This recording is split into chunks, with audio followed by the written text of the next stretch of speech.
So before I watched the movie on Elvis, my brother decided to invite me to go see it. And I was very interested in it, especially since I just watched Bill Burr's little comedy sketch about it. And I also watched the HBO special that he was referring to, which is called Elvis Presley the Searcher on HBO Max. I do recommend you watch it, but at the same time, it's 4 hours long, so it all depends on how you feel about Elvis. And the more I think about Elvis, the more I realize, holy shit, he was a controversial figure. But when you look at it now, at the things that he was controversial for, you realize it's really stupid. And I feel like that's why this movie is super interesting to talk about. However, there are some things that Elvis has done that I can't quite defend. Hi, and welcome to DJAF Review, in which I'll be talking about the movie Elvis, starring Tom Hanks and Austin Butler. So this movie does something a little bit interesting, as your main character is actually Sam Parker, who is Elvis's manager. He was also given the nickname the Colonel, and it eventually starts with the Colonel listening to Elvis being played on a record player. And the song that's being played is Elvis's first hit, which is That's Alright. And I guess with the playing of this song, you could probably say one of the first controversies actually came in, and that was the fact that Elvis Presley, a white guy, was playing black music. I feel like we almost tend to forget just how weird racism was back in the day, because white people didn't even allow each other to listen to any form of black people music at all. Because back in the day, white people were only told to play their style of music, which were pop, bluegrass, country, and gospel. And black people music back in the day was considered R&B, soul, just blues, and jazz.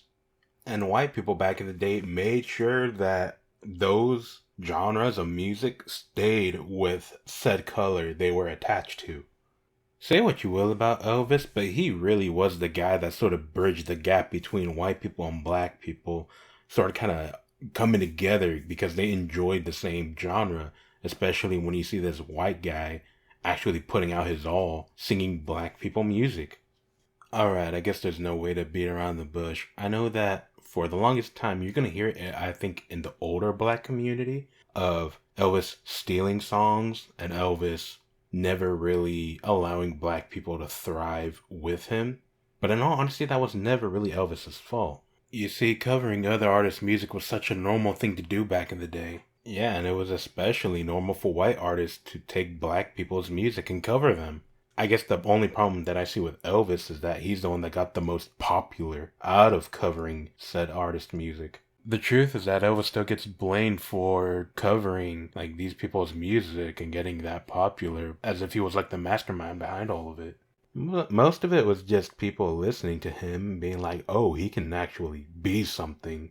A lot of people forget this, but Elvis grew up poor and in the ghetto around a lot of black kids. So, of course, he would get some black influences that way. And then by the age like 10 or 11, he leaves the ghetto and goes to, I guess, a slightly nicer neighborhood. But it's not like he shied away from his musical influence when he moved to Memphis, Tennessee. And think about it, when you're young, you are really impressionable. So for him, he grew up with all those genres. He grew up with pop, gospel, bluegrass, country, and he also grew up with, blues, R&B, soul, jazz. Yeah, and the guy that helped discover Elvis and who produced That's Alright literally straight up said in the documentary, he was all like, yeah, in comes Elvis, and I hear his voice, and I think, man, that's amazing, but then he comes playing songs he thinks I want a white boy to play. So in the very next scene, the Colonel goes to check out Elvis and actually goes to one of his live performances. And in discussing his live performance, we are going to have to bring up controversy number 2, which was whenever Elvis would perform, he would start shaking his legs and dancing in front of the crowd. And the truth was that women in the audience would wind up getting hot and heavy for him. And because he was the new hot thing, they would show his performances live on TV. And the truth is, sometimes you would get some conservative people watching, and they didn't like the fact that a white guy was getting women hot and heavy. It was so bad, in fact, that eventually they started to film Elvis from the waist up. Speaking of performances, the one thing that I'll say is that Austin Butler kills it as Elvis Presley. Because when I first saw the trailers, I was like, man, this guy kind of doesn't look like Elvis.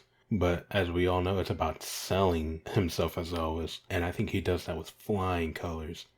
And I mean, I do need to praise Tom Hanks for he was trying to do something unique with this character who you find out later is a Dutch immigrant. And I do need to try and give him props for wanting to put a southern cadence to a Dutch accent. And I do agree with certain reviewers out there where it does come off as a little bit cartoonish, but it also comes off as like slimy as well. So Tom Hanks' character as the Colonel eventually tries everything in his will to try and become Elvis's manager. You eventually get to see the ins and out of what the Colonel actually did to someone like Elvis, as you wind up realizing that when Bill Burr says he was a shit manager, he wasn't lying. He literally worked Elvis to the bone, took 50% of Elvis's earning. Yeah, when you start watching this movie, you get to see the con artist that really is the Colonel. And you see him do what a lot of con artists do, which is, I'm going to sell you on this dream that you have and use your trust against you. And with my power and influence, I can make you rich and you can make me rich. And I'm going to make sure that, I'm going to use your family against you. I'm going to play with your emotions. And I'm going to let you know that, if you work with me, I can get your mom 2 Cadillacs. I'm going to give you everything. It's the traditional don't work with the devil type story, but at the same time, this was in an era where making money was 10 times more difficult than what it is today. And the more I talk, the more I need to go back to the controversy where it was like, as the conservative people actually got him to not shake his leg on television, and most of his fans started like getting angry.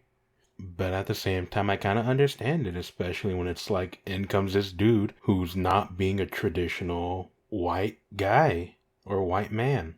Here he is being extremely rebellious on TV, and we can't have our children looking at that.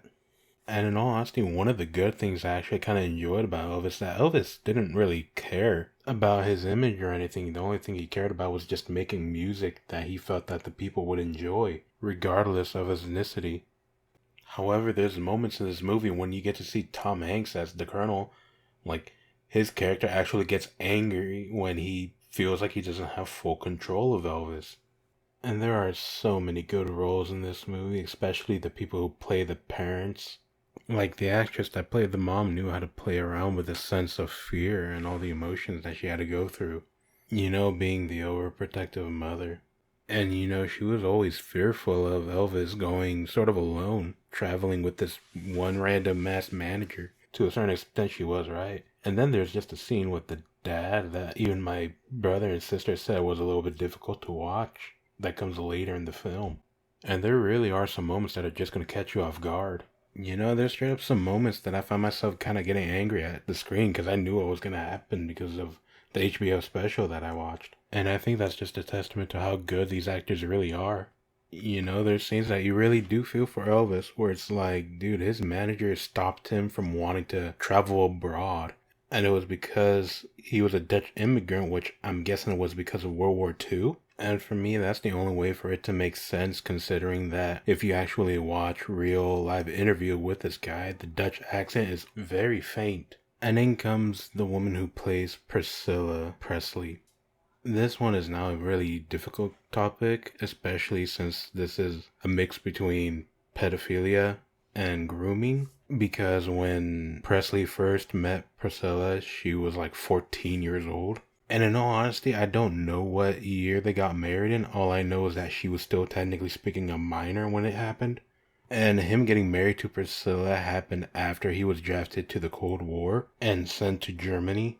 And apparently there might have been a little something behind that with his manager saying how it was a way for him to clear up his name to show that he was a good American white boy. And there's literally moments in Elvis's life where you're just like, oh my, like, it really does get sad for Elvis. As, like, Elvis eventually starts to feel trapped by his own manager. And you start hearing how it could be due to some, like, gambling debts. So I won't lie, it's just a little bit difficult about this movie without me wanting to spoil a lot of it. Because you get to see way more actors pop up that you might like and moments that you might like. To the point where I think I might just end this review a little bit short. It's just, I just don't want to spoil any more of it. So if any of this sound interesting to you, I recommend you watch this movie. I do think that this movie deserves a little more respect than what it's get. I think the style really helps out the storytelling a lot. I enjoyed the visuals, I enjoy the music, I enjoy the acting, and the only downside I can say is that you do tend to feel the length of it. I mean, for me, I didn't really feel the length of it, but I know that my siblings did. But like I said before, I recommend this movie. And so my final rating for Elvis is a 9.4 out of 10.